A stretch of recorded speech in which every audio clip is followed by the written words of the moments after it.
Good morning, sixth graders. We're going to continue talking about percent today. So let's talk about finding the percent of a number mentally using mental math, no calculators at all. So I've got some examples on my board.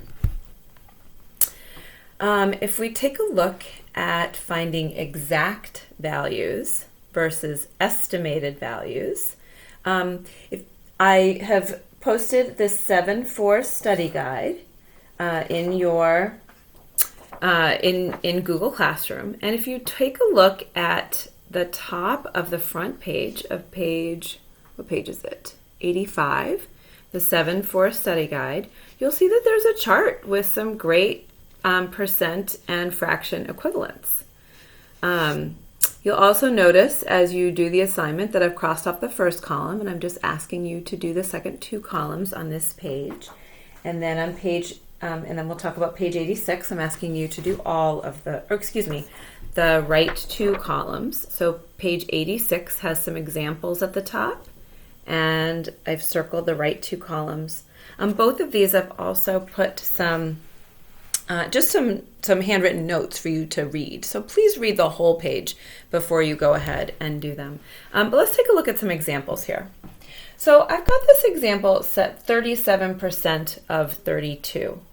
So if you look at the chart at the top of page 85, you'll see that 37.5%, not 37%, is equivalent to 3/8, right there.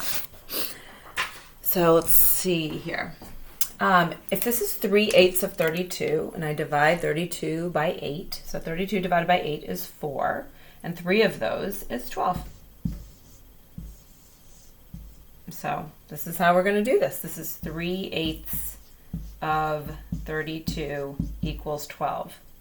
We can also think that of is the same as, what is it? That's right, times. If I make this 32 over 1, then I can think of this as multiplying fractions, reduce before I multiply. Right? So if anyone needs to think it through that way, that is definitely a possibility. And you do not need to show any work. You can just go straight to the number 12 if you understand how that 12 came about. All right, 240% of 50. 240% is the same as 2.4. Of is times, this is 50, okay? So this is 2 sets of 50 and 40% of 50. 40% is 4/10, or it is 2/5. So I'm looking at 2 sets of 50 is 100 plus 4/10, or 2/5 of 50, which is 20. So the answer here is 120.